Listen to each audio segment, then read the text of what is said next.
Hello student, আমি Tapas sir. আজকের ভিডিওতে তোমাদের যে সিসি 10 পেপারটি আছে 4th সেমিস্টার হিস্ট্রি অনার্সের, তার বিগত 3 বছরের যে প্রশ্নপত্র, ছোট প্রশ্নের উত্তর এই ভিডিও তোমার সঙ্গে আলোচনা করব। আর তোমাদের বলবো আমি CC 9 এবং CC 8-এর যে শর্ট প্রশ্ন, তারও কিন্তু 3 বছরের প্রশ্নপত্রের উত্তর আমি তোমাদের দিয়ে দিয়েছি। এমনকি তোমাদের কিন্তু সাজেশনও দিয়ে দিয়েছি প্রতিটি পেপারের। তো তোমাদের কিন্তু তার লিঙ্ক এই ভিডিওর ডেসক্রিপশন বক্স আমি দিয়ে দেবো, তোমরা পারলে কিন্তু দেখে নিও। তাই বলবো যারা এখনও চ্যানেলটিকে সাবস্ক্রাইব করোনি, তোমরা কিন্তু এরকম ভিডিও সবার আগে পাওয়ার জন্য কিন্তু অবশ্যই চ্যানেলটিকে সাবস্ক্রাইব করে রাখো। তো দেখো, তোমাদের প্রথম 2021 সালের যে প্রশ্নপত্রটি আছে CC 10-এর, তারই প্রথমে ছোট প্রশ্ন উত্তর আলোচনা করছি। দেখো, তোমাদের প্রথম প্রশ্ন, জাহাঙ্গীরের আত্মজীবনীর নাম লেখো। তো উত্তর হচ্ছে তুজুক-ই জাহাঙ্গীরি, যেটি ফার্সি ভাষায় রচিত। নেক্সট, ফুতুহাত-ই আলমগীরের লেখক কে ছিলেন? ঈশ্বর দাস নাগর। নেক্সট, কোন মুঘল সম্রাট বাংলায় পর্তুগিজদের দমন করেছিলেন? শাহজাহান। কেমন? সম্রাট শাহজাহান। নেক্সট, অমৃতসরের স্বর্ণ মন্দিরের ভিত্তিপ্রস্তর কোন সুফি সাধক স্থাপন করেছিলেন? তো উত্তর হচ্ছে শিখদের চতুর্থ গুরু রামদাস 1574 খ্রিস্টাব্দে কিন্তু স্থাপন করেছিলেন। নেক্সট দেখো, কবে ঔরঙ্গজেব বিজাপুরকে মুঘল সাম্রাজ্যভুক্ত করে? তো উত্তর হচ্ছে 1686 সালে। নেক্সট, দোআসপা এবং সিয়াসপা কে চালু করেন? তো উত্তর হচ্ছে জাহাঙ্গীর। নেক্সট, মুঘল রাজস্ব ব্যবস্থায় জমা বলতে কি বোঝায়? তো উত্তর হচ্ছে জমা বলতে বোঝায় জমি থেকে প্রাপ্ত বার্ষিক রাজস্ব আদায়ের সরকারি হিসাব। নেক্সট, জাহাঙ্গীরের সময় একজন বিখ্যাত চিত্রশিল্পীর নাম লেখো। তো উত্তর হচ্ছে, দেখো আমি তোমাদের দুটি নাম দিচ্ছি, বিসেন দাস ও ওস্তাদ মনসুর। তারপর, তাজমহলের প্রধান স্থপতি কে ছিলেন? ওস্তাদ ঈসা খাঁ। নেক্সট, কবে ঔরঙ্গজেব মেবারের সঙ্গে সন্ধি স্থাপন করেন? উত্তর হচ্ছে 1681 সালে। তারপর, শিবাজি কবে সিংহাসনে আরোহণ করেন?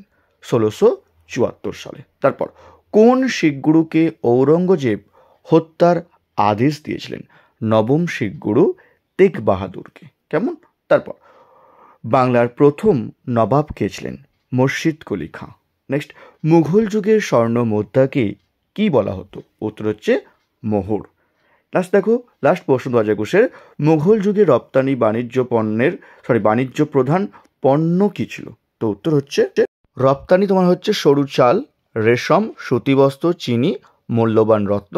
আর তোমরা পারলে আমদানি করে রাখবে, আমদানি হচ্ছে মূল্যবান পাথর, ঘোড়া, হাতির দাঁত, কার্পেট। ঠিক আছে, তো এই ছিল তোমাদের 2021-এর ছোটো প্রশ্নের উত্তর এবং 2022 সালের।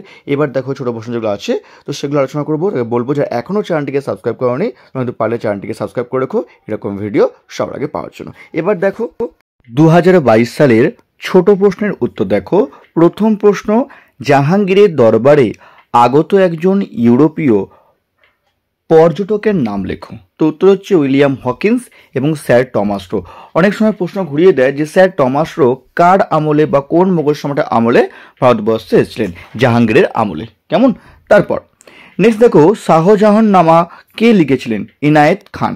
নেক্সট, কোন মুঘল সম্রাট কাংড়া দুর্গ দখল করেন? তো উত্তর হচ্ছে জাহাঙ্গীর কাংড়া দুর্গ দখল করেন। তারপর, ঔরঙ্গজেব কর্তৃক বিজিত দাক্ষিণাত্যের যে কোনো একটি রাজ্যের নাম লেখো। তো উত্তর হচ্ছে বিজাপুর, গোলকুন্ডা। দুখানা তোমাদের দিলাম, এটি খুব পরীক্ষায় দেয়, তোমরা কিন্তু একটি করলেই হবে। নেক্সট, কোন মুঘল সম্রাট লাল কেল্লার নির্মাতা ছিলেন? সম্রাট শাহজাহান। নেক্সট, নগদী মনসবদার কাদের বলা হতো? যেসব মনসবদারদের নগদে বেতন দেওয়া হতো তাদের বলা হতো নগদী মনসবদার। নেক্সট, পুরন্দরের সন্ধি কবে স্বাক্ষরিত হয়? 1665 সালে কিন্তু এই পুরন্দরের সন্ধি কিন্তু স্বাক্ষরিত হয়। তারপর, কোন মুঘল সম্রাটের সময় সতনামি বিদ্রোহ হয়েছিল? ঔরঙ্গজেবের সময় কিন্তু এই সতনামি বিদ্রোহ হয়েছিল। তারপর, মুঘল সাম্রাজ্যের একটি উত্তরাধিকারী রাজ্যের নাম লেখো। হায়দ্রাবাদ, অযোধ্যা। তারপর, ঔরঙ্গজেবের শাসনকালে নির্মিত একটি স্থাপত্য নিদর্শনের নাম লেখো। বাদশাহী মসজিদ এবং মতি মসজিদ। কেমন? তারপর, শিবাজির অভিষেক ক্রিয়া কোথায় সম্পন্ন হয়েছিল? 1674 সালে রায়গড় দুর্গে কিন্তু শিবাজির অভিষেক ক্রিয়া সম্পন্ন হয়েছিল। তারপর মুঘল যুগে ভারতের একটি প্রধান বাণিজ্যিক শহরের নাম লেখো। তো উত্তর হচ্ছে সুরাট। নেক্সট, কোন মুঘল সম্রাটকে জিন্দা পীর বলা হতো? ঔরঙ্গজেবকে কিন্তু জিন্দা পীর বলা হতো। তারপর 1717 খ্রিস্টাব্দে ফারুক শেয়ারের ফরমান কাকে দান করা হয়েছিল?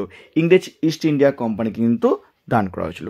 লাস্ট প্রশ্ন, কোন ব্যবস্থার মাধ্যমে মুঘল সম্রাটরা কারিগরি শিল্পকে সংগঠিত করেন? ব্যাংকিং ব্যবস্থার মাধ্যমে। তো এই ছিল তোমাদের 2022 সালে ছোট প্রশ্নের উত্তর। যদি ভিডিওটি ভালো লাগে অবশ্যই লাইক করো, চ্যানেলে নতুন হলে অবশ্যই চ্যানেলটিকে সাবস্ক্রাইব করে রেখো। এবার দেখো তোমাদের 2023 সালে যে প্রশ্নপত্রগুলি আছে তার ছোট প্রশ্নের উত্তর আলোচনা করছি। দেখো, প্রথম প্রশ্ন, জাহাঙ্গীরের পুত্র খুররম কি নামে পরিচিত হয়েছিলেন? শাহজাহান। ফুতুহাত-ই আলমগীরের লেখক কে ছিলেন? উত্তর হচ্ছে ঈশ্বরদাস নাগর। নেক্সট, কোন মুঘল সম্রাট বাংলায় পর্তুগিজদের পরাজিত করেছে? উত্তর হচ্ছে শাহজাহান। কেমন? তারপর নেক্সট দেখো, কর্তারপুরের যুদ্ধে শাহজাহানের প্রতিপক্ষ কে ছিলেন? গুরু হরগোবিন্দ। নেক্সট, ঔরঙ্গজেব বিজিত দাক্ষিণাত্যের একটি শিয়া রাজ্যের নাম করো। বিজাপুর ও গোলকুন্ডা, যে কোনো একটি নাম লিখলে হবে তোমাদের। ঔরঙ্গজেবের রাজত্বকালে একজন রাজপুত নেতার নাম উল্লেখ করো। জয় সিংহ। তারপর জাহাঙ্গীরের সময় একজন বিখ্যাত চিত্রশিল্পীর নাম লেখো। ওস্তাদ মনসুর। তারপর তাজমহলের প্রধান স্থপতি কে ছিলেন? ওস্তাদ ঈশা খাঁ। নেক্সট, ঔরঙ্গজেব কবে মেবারের সন্ধি করেন? 1681 সালে।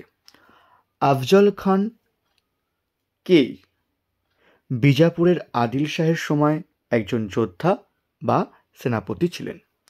নেক্সট, চৌদ কী ছিল? মারাঠা নেতা শিবাজি তার প্রতিবেশী রাজ্য বিজাপুর ও মোগল রাজ্যগুলি থেকে 1/4 অংশ কর আদায় করতেন, তাই চৌদ নামে পরিচিত। মারাঠা প্রশাসনে নানা ফড়নবিস কোন পদে আসীন ছিলেন? পেশোয়া বা প্রধানমন্ত্রীর পদে। নেক্সট, অযোধ্যা রাজ্যের প্রতিষ্ঠাতা কে ছিলেন? সাদাত খাঁ। তারপর মুঘল যুগে স্বর্ণমুদ্রাকে কি বলা হতো? আশরাফি বা মোহর। লাস্ট প্রশ্ন, কোন মুঘল শহরে উন্নত ব্যাংকিং ব্যবস্থা গড়ে উঠেছিল? সুরাটে। তো এই ছিল তোমাদের বিগত 3 বছরের ছোট প্রশ্নের। ভিডিওটি ভালো লাগে অবশ্যই লাইক করো, আর যারা চ্যানেল নতুন এখনও চ্যানেলটিকে সাবস্ক্রাইব করোনি অবশ্যই চ্যানেলটিকে সাবস্ক্রাইব করে রেখো এরকম ভিডিও সবার আগে পাওয়ার জন্য। এবং তোমাদের বিগত যে সিসি 8 বা 9-এর যে ছোটো প্রশ্নের উত্তর সেটাও কিন্তু আমি দিয়ে দিয়েছি, এমনকি তোমাদের সাজেশন তোমার দেওয়া হয়ে গেছে 10 মার্কস 5 মার্কসের, তার লিঙ্ক এই ভিডিওর ডেসক্রিপশন বক্সে দিয়ে দেবো, তোমরা পারলে কিন্তু দেখে নিও। আজকের মতো এটুকুই, খুব তাড়াতাড়ি তোমার জন্য নতুন কোনো ভিডিও নিয়ে আবারও আসবো।